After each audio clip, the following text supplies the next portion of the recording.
Here it is, almost 2 o'clock, and the phone still refuses to ring. But we don't stop to think about the calls we ourselves have forgotten to return while we've been so busy fuming. We can see ourselves writing an angry letter to the airline because a flight was delayed, but we don't write an angry letter to ourselves when we're late for something, even though that might not be a bad idea at all. Yes, we can see avoidance of responsibility all the time in both our personal and professional lives. And here's something else we can see just as often. We can see that most people aren't as successful as they wish they were. Do you see there's a connection between these two very common phenomena? I certainly do. And by the end of this session, I hope you'll agree with me. I hope you'll understand that it's in your best interests to take responsibility for everything you do. But that's only the beginning. I'm also going to suggest that many times it's even best to accept responsibility for the mistakes of others, especially when you're in a managerial or leadership role. I can hear you saying, what? Accept responsibility for someone else's mess-ups? Why would I want to do something like that? Well, that's a fair enough question, and over the next few minutes I'll try to answer. During the years when professional basketball was just beginning to become really popular, Bill Russell, who played center for the Boston Celtics, was one of the greatest players in the pro league. He was especially known for his rebounding and his defensive skills. But like a lot of very tall centers, Russell was never much of a free throw shooter. His free throw percentage was quite a bit below average, in fact. But this low percentage didn't really give a clear picture of Russell's ability as an athlete. And in one game, he gave a very convincing demonstration of this. It was the final game of a championship series between Boston and the Los Angeles Lakers. With about 12 seconds left to play, the Lakers were behind by 1 point, and Boston had the ball. It was obvious that the Lakers would have to foul one of Boston's players in order to get the ball back, and they chose to foul Bill Russell. This was a perfectly logical choice, since statistically, Russell was the worst free throw shooter on the court at that moment. If he missed the shot, the Lakers would probably get the ball back, and they'd still have enough time to try to win the game. But if Russell made his first free throw, the Lakers' chances would be seriously diminished. And if he made both shots, the game would essentially be over.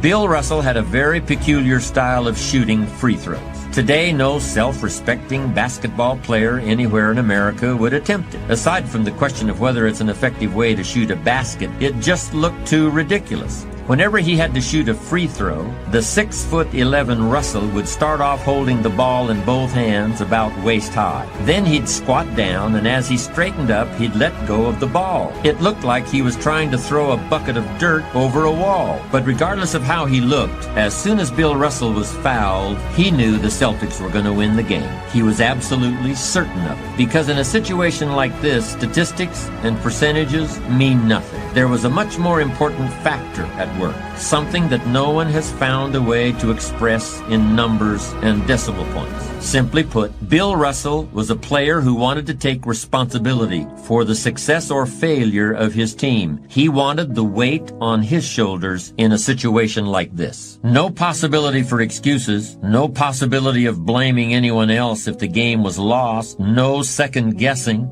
Bill Russell wanted the ball in his own hands and nobody else's. And like magic, even if he'd missed every free throw he'd ever shot in his life before this, he knew he was going to make this one. And that is exactly what happened. That is what virtually always happens when a man or woman accepts responsibility eagerly and with confidence. I've always felt that accepting responsibility is one of the highest forms of human maturity. A willingness to be accountable, to put yourself on the line, is really the defining characteristic of adulthood. Anyone who has raised children knows how true this is. Just look at a baby during the first few years of life. Every gesture, every facial expression, every tentative word has one message for the baby's parents. The message is, I am totally dependent on you. I can't do anything for myself even if I try. I can't be held responsible for the consequences. After all, I'm just a baby. 10 or 12 years later, of course, as the boy or girl enters adolescence, this message to the parents will be very different. It will sound something like this. Why don't you just leave me alone? I want to be totally independent. I don't want to do anything but think about myself.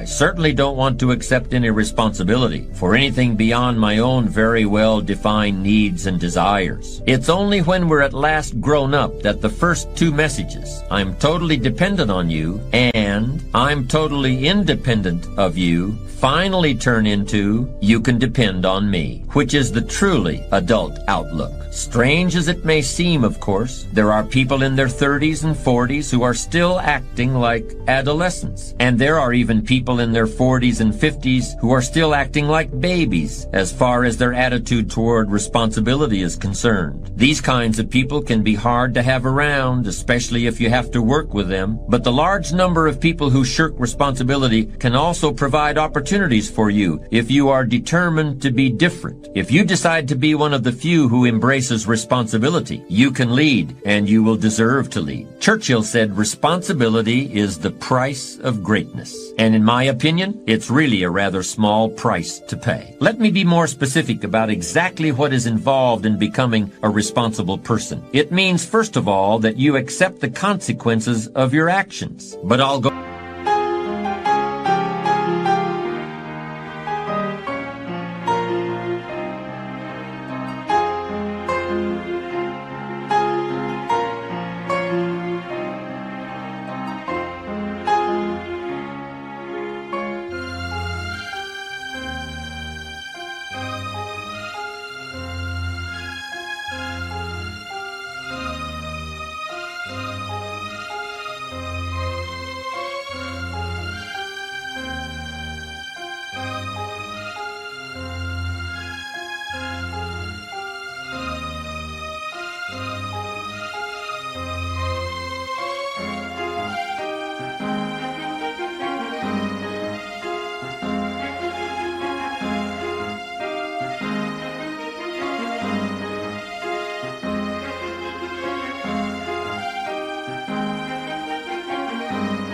even further than that. Responsibility means you look to yourself as the source of everything that happens to you. It means that you assume command, regardless of the hardships you may have undergone early in life, or the prejudice you may have encountered, or the dozens of people who may have failed to understand you. Do you detect a note of irony in my voice, or perhaps a note of sarcasm? Do I sound hard-hearted? Do I seem to be denying the existence of difficult childhoods, or of prejudice, or of people who are insensitive to the needs of others? Well, that is certainly not my intention, nor is it my belief. I'm saying that regardless of the presence of those negative influences in your life, the best thing you can do, the most empowering thing, the strongest thing, and ultimately the wisest thing, is to accept responsibility for your own destiny, plain and simple. The benefits of this approach to life have been proven in some pretty dramatic ways. People who have been afflicted by serious illness, for example, appear to have a better chance of recovery if they decide to take responsibility for what has happened to them, despite the fact that it would be easier and perhaps even more reasonable to simply see themselves as victims of fate. There's a man, let's call him John, who had been healthy and vigorous all his life, who had started and sold businesses in a number of different fields before finally deciding to enter law school in his late 40s. At that time, however, he began to suffer some severe health problems. All his life, his main focus had been on success and achievement, and he really hadn't paid much attention to what was happening to his body. For years, John subsisted largely on a diet of donuts and black coffee. And because he traveled a great deal, he also consumed large amounts of airplane food. Inexorably, he was gaining weight, 5 pounds one year, 10 pounds the next year, 15 pounds the year after that.